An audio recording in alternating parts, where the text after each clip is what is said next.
Welcome to another wild ride on You Son of a Witch. This week, we've got a couple of flash fiction stories lined up, full of, sons of witches, magical mayhem, fantastical creatures.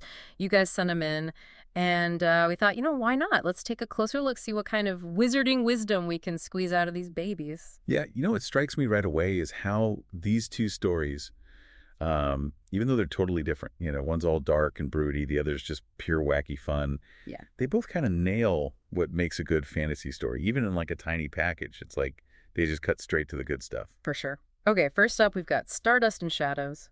This one drops us right into the life of Flynn, your typical teenage outcast. But things get a little crazy when the Mage Moon shows up. Right. Once a century, this thing rolls around, and it's supposed to give, insane magical powers to one lucky, I guess unlucky in this case, teenager. It sounds about right. Yeah, so Flynn gets chosen, and now he's got to figure out how to control this chaotic magic, or, the world's gonna go kaboom.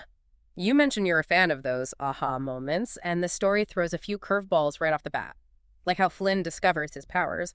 It's not exactly your typical heroic origin story. He's just stargazing one night, feeling pretty miserable, and boom, blue light starts shooting out of his skin. Talk about a bad case of the Mondays, You're right? right. And it happens right there in front of everyone. Oof. I can only imagine the schoolyard gossip the next day. Did you see Flynn glowing like a cheap nightlight? No kidding. But it's not like this flashy, refined power. The story describes it as, twisting starlight into stupid illusions and hungry whispers in empty hallways. And there's this line about the shimmer of forgotten dreams he was too scared to grasp for himself. It's really powerful stuff. What do you think, why do you think this kind of raw, almost sad magic connects with readers? It's because the magic is like a part of him. It's not just some tool he uses. It's all tangled up with his feelings, his fears, his wants. It's like in a lot of fantasy stories, the magic is a reflection of the main character, their struggles, their potential. It's like that here. He's got all this power, but he's a mess inside. So his magic is a mess too. Makes sense, right? Totally. And then we have the headmaster. The guy who's usually all about rules and control. He freaks out, bows down to Flynn. That's like a really powerful image. Suddenly the outcast is the one in charge.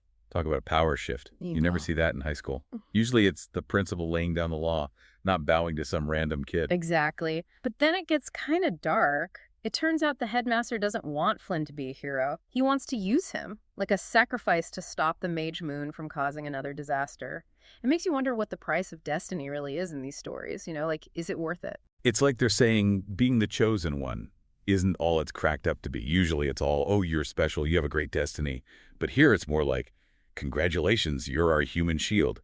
Not exactly something to put on a college application. Right. And the headmaster keeps talking about containing the lunar surge, channeling it outward. But Flynn's not stupid. He starts to put the pieces together and realizes this outward channeling is basically a death sentence for whoever's channeling it. The story doesn't paint a pretty picture of the Mage Moon either. It's not some gentle, mystical force. It's more like a hungry monster. What do you make of that? What's the point of showing celestial magic as this scary, destructive thing?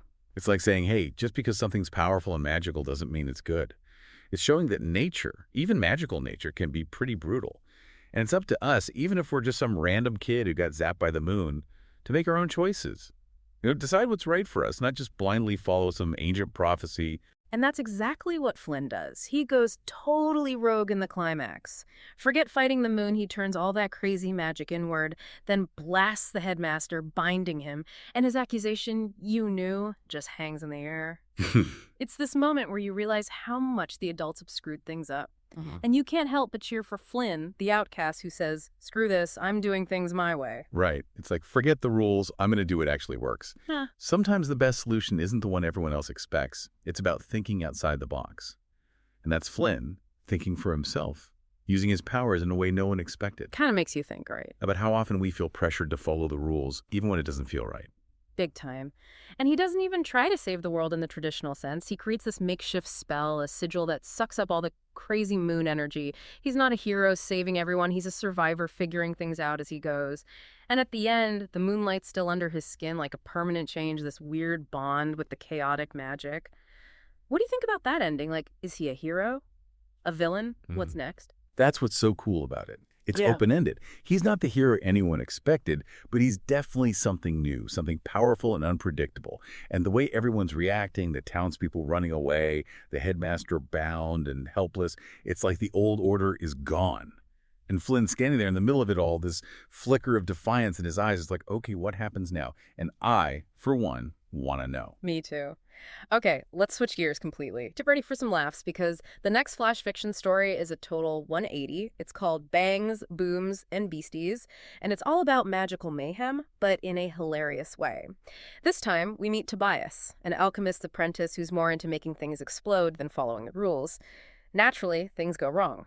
One of his potions blows a hole in reality and out pops a whole parade of mythical creatures. And let me tell you, this guy Tobias, he's a walking disaster, but somehow he always manages to find a solution, even if it involves turning a three-headed hydra into a sparkly bunny rabbit. It's like a palate cleanser. After all that heavy stuff with Flynn and the moon magic and the whole destiny thing, this story just throws you headfirst into a world of pure, unadulterated fun. Tobias is the anti-hero we all need. He screws up constantly, but always finds a way to fix it, even if it's by accident. Yeah, from the beginning, Tobias isn't exactly the careful by-the-book type. He's working on this potion and decides it needs a little extra oomph. And what does he do? He grabs these crystals clearly labeled unstable, do not shake. Like, what did he think was going to happen? Of course it explodes. But the real fun starts when the explosion rips a hole in reality. And suddenly, it's like a monster mash in the middle of town. Hooves, horns, teeth everywhere. And Tobias is just standing there like, uh-oh. Classic Tobias. It's that oops, I did it again moment, but with a side of interdimensional chaos. And the best part, he doesn't panic. He's got his trusty fire lance, but instead of incinerating these beasties, they start sprouting butterfly wings and fluffy bunny tails. Talk about wild magic. It's so ridiculous. It's brilliant. I know, right? And Tobias's reaction is perfect. He's shrieking one minute, then giggling like a maniac the next. It's like he can't believe what he's seeing, but he's kind of enjoying the show, too. And the poor town guard, they show up expecting trouble. And what do they find? A psychedelic petting zoo. I can only imagine the reports they had to file that day. Giant three-headed dog, now covered in glitter and demanding belly rubs, requesting backup, and maybe some allergy meds. Seriously. And how does Tobias deal with this monster invasion? By chucking random potions like they're confetti, transforming giant spiders into kittens, turning fire-breathing dragons into harmless bubbles. It's pure chaos, but somehow it works. It's like that saying, if at first you don't succeed, blow something up. It's the throw everything at the wall and see what sticks method of problem solving, but with magic. And you know what? Sometimes that's all it takes, especially when you're dealing with something as crazy as a reality tear. It's refreshing to see a hero who isn't afraid to just go for it, even if it means things get a little messy. Literally, in this case, with all the glitter and feathers flying around. Oh, absolutely. And get this, the potion that ends up closing the tear, the one that saves the day. It's his most unstable concoction, the one most likely to blow up in his face again. But it works.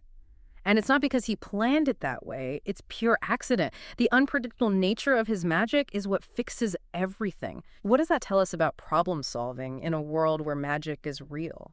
I think it's saying that when you're dealing with magic, logic kind of goes out the window. You can't always plan for every outcome. Sometimes the best solutions come from unexpected places, from mistakes even.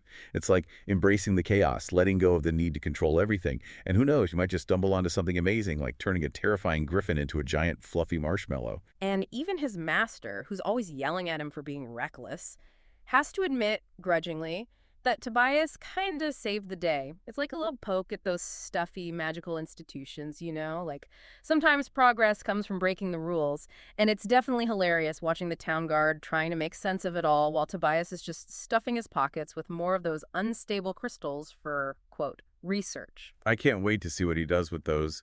It's guaranteed to be explosive, messy, and probably involve a lot of glitter. But hey, that's Tobias for you.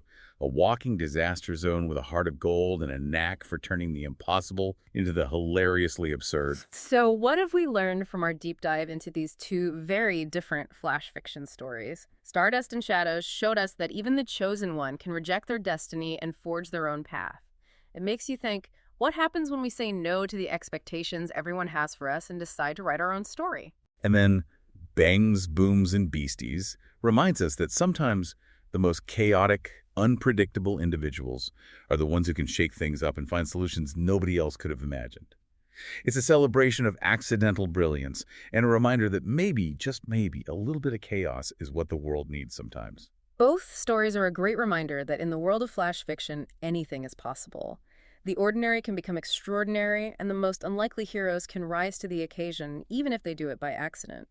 And hopefully, our little wizarding probe into these tales has given you some food for thought, maybe even a few aha moments along the way. Here's a final thought for you to ponder as you go about your day. What does it really mean to have power? In Stardust and Shadows, it's a heavy burden, a force that can be used for good or evil.